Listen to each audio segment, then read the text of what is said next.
నమస్తే, welcome to our channel. నేను మీ సిరి. జగన్మోహన్ రెడ్డి గారి విదేశీ ప్రయాణానికైతే సిబిఐ బ్రేక్ వేసింది. ఇంతకీ అసలు కారణం ఏంటి బ్రేక్ వేయడానికి? సో ఈ అంశాన్ని మనకి వివరించడానికి మనతో పాటు ఉన్నారు ప్రముఖ రాజకీయ విశ్లేషకులు కిల్లారు నాగార్జున గారు. నమస్కారం సార్. నమస్తే సార్. ఇప్పుడు చూస్తున్నట్టయితే జగన్మోహన్ రెడ్డి గారు అయితే విదేశాలకి వెళ్ళాలని చెప్పి ప్లాన్ వేసుకున్నారు. అన్ని అంటే ఇప్పుడు ఆయన కేసులు కోర్టులో నడుస్తున్నాయి కాబట్టి వాళ్ళు పర్మిషన్ తీసుకోవాలి. కాకపోతే ఇక్కడ సిబిఐ మాత్రం వెళ్ళొద్దు, మేము అంటే విచారణ జరుగుతుంది కాబట్టి వెళ్ళొద్దు అని చెప్పేసి వాళ్ళు ఒక జడ్జిని కోరినట్టు మనకి వార్తలు వస్తున్నాయి. ఇందులో వాస్తవం ఉందంటారు? అంటే కోరిన మాట వాస్తవం మనకు తెలుస్తూనే ఉంది కదా. కాకపోతే జగన్మోహన్ రెడ్డి గారు ఫ్యామిలీతో విదేశీ పర్యటనలకు వెళ్ళటం అనేటువంటిది ఏమి కొత్త కాదు. సంవత్సరంలో ఒకసారి ఆయన లండన్లో ఉన్నటువంటి వాళ్ళ పిల్లల దగ్గరికి, అలాగే జెరూసలేం వెళ్ళి దర్శనం చేసుకొని రావటం, ఈ రెండు కూడా చేస్తూ ఉన్నారు. పలు సందర్భాల్లో చూసాం. కానీ ఇవాళ మనం దాని గురించి ఎందుకు చర్చించుకోవాల్సి వచ్చిందంటే 5 సంవత్సరాల పాటు జగన్మోహన్ రెడ్డి గారు ఎన్ని వాయిదాలు అడిగితే అన్ని వాయిదాలు ఇచ్చి ఈ 5 సంవత్సరాల్లో నాకు గుర్తున్నంత వరకు కేవలం ఒక్కసారి చీఫ్ మినిస్టర్ అయిన తర్వాత ఆయన కోర్టుకు అటెండ్ అయింది. కొన్ని వేల వాయిదాలు తీసుకున్నారు ఆయన అన్ని కేసుల్లో.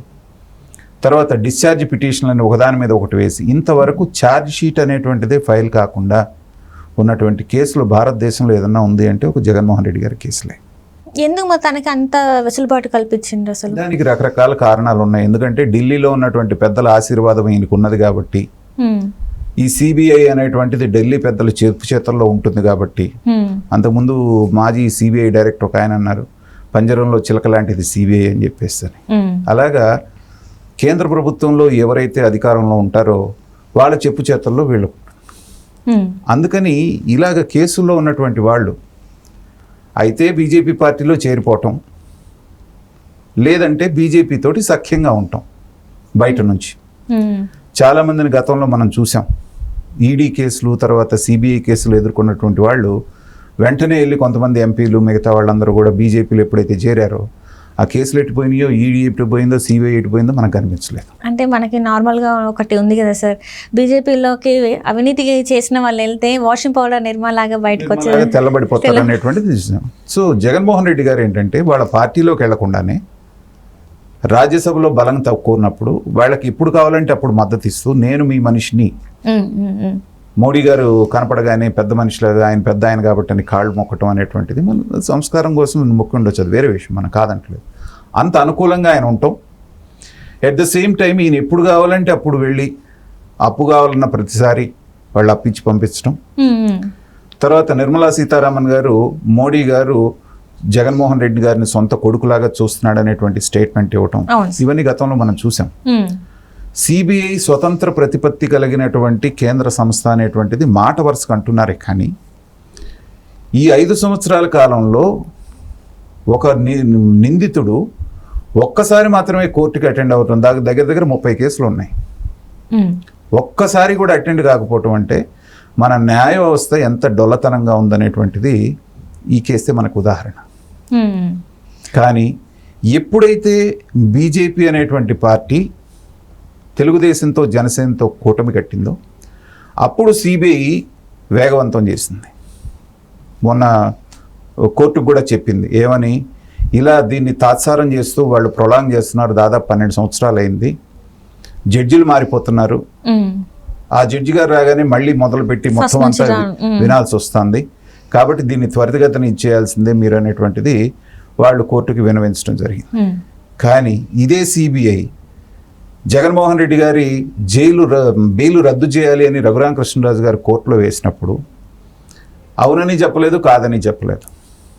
నిజంగా మీకు అంత ఇది ఉంటే ఆయన సాక్షులను బెదిరిస్తున్నారు అనేటువంటి సంఘటనలు మనకు అక్కడ ఉన్నప్పుడు, అవినాష్ రెడ్డి గారు లాంటి నిందితుడిని రక్షిస్తున్నట్టు అక్కడ కనిపిస్తున్నప్పుడు, తన అధికారాన్ని దుర్వినియోగం చేస్తున్నట్టుగా సాక్షాత్తు అక్కడ కనపడుతున్నప్పటికీ కూడా, మీరు చేయాల్సిన పని రఘురామకృష్ణరాజు చేసినప్పటికీ కూడా మీరు గట్టిగా మీ వాదన వినిపించకుండా, మీరు మంచి కొట్టేసినా పర్వాలేదు, మీరు అనుకూలంగా తీర్పిచ్చినా పర్వాలేదు, మాదేమీ లేదని న్యూట్రల్ స్టాండ్ తీసుకోవటం అనేది ఏదైతే ఉందో అది అప్పుడే సిబిఐ అనేటువంటి దాని యొక్క ఇది మనకు తెలుస్తుంది.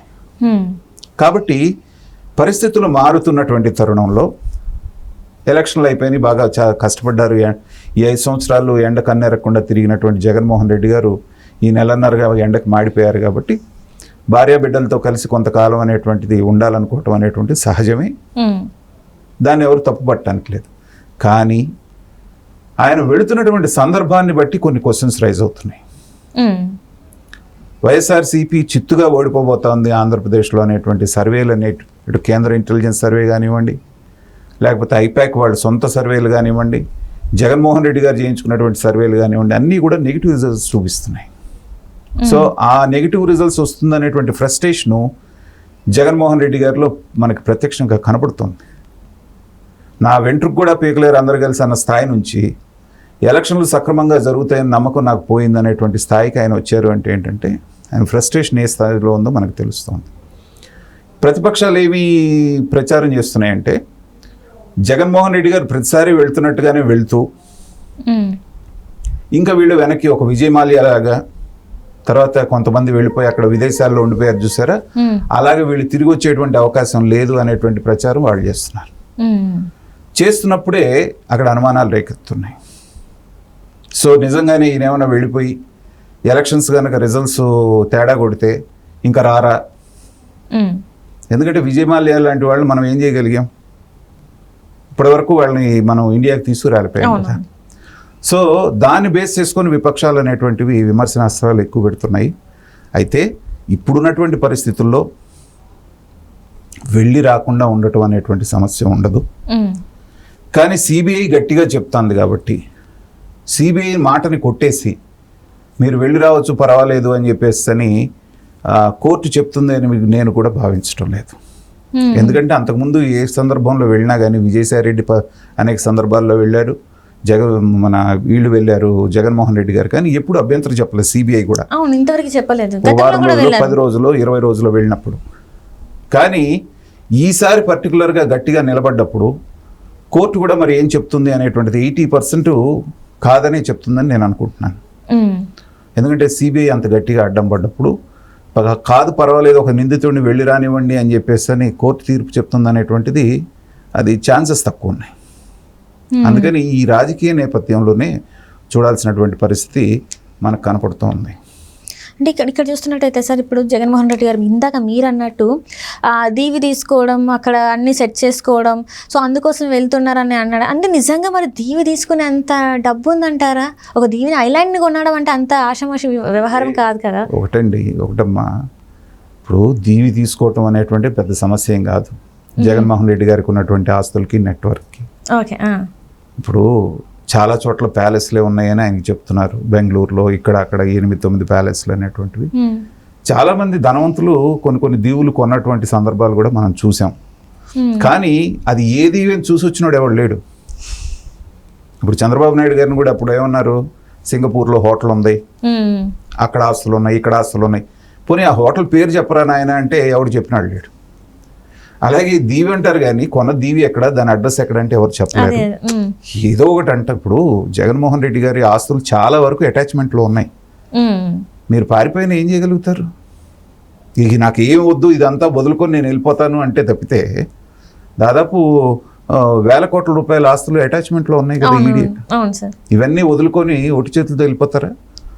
లేదంటే ఆల్రెడీ అక్కడ ఏదన్నా డిపాజిట్లు పెట్టుకొని ఉంటే అది వేరే విషయం. కానీ మన దేశానికి ఆ దేశానికి గనక నేరస్తుల అప్పగింత ఒప్పందం గనక ఉంటే ఎక్కడున్నా పట్టుకొస్తారు. కానీ ఇక్కడ కూడా మీరు అన్న ఇదే పాయింట్లో సార్, లేని అంటే సత్సంబంధం లేని ఒక కంట్రీకి వెళ్తున్నట్టు కూడా వార్తలు వస్తున్నాయి. ఉండొచ్చు. అంటే ప్రస్తుతం ఆయన చెప్తుంది ఏమంటున్నారు, నేను జెరూసలేము, లండను, స్విట్జర్లాండ్ 3-4 ప్లేసులు చెప్తూ ఉన్నారు. ఆ చెప్పే వాటిలో 1-2 కంట్రీస్తో మనకి నేరస్తుల అప్పగింత ఒప్పందం అనేటువంటిది లేదు. అక్కడికి వెళ్ళి ఆయన సెటిల్ అయ్యారనుకోండి, ఇవన్నీ ఏంటంటే అయితే గీతే అనేటువంటి హైపోథెటికల్, ఇవన్నీ కూడా మనం ఊహాజనితమైనటువంటి ప్రశ్నలే కానీ మాటలే కానీ నాకు తెలిసి అట్లాంటి పని జగన్మోహన్ రెడ్డి గారు చేస్తారని నేను అనుకోవట్లేదు. చేస్తే ఏమవుతుందంటే చరిత్రహీనుడు అయిపోతాడు. ఇప్పటి వరకు ఏంటి ఆయన స్లోగన్ను, మాట తప్పం మడమ తిప్పం. ఈ పని చేస్తే మాట తప్పినట్టు మడమ తిప్పినట్టు పారిపోయినట్టు. కాబట్టి ఇలాంటి జరుగుతుందని నేను అనుకోను. చూద్దాం ఏం జరుగుతుంది.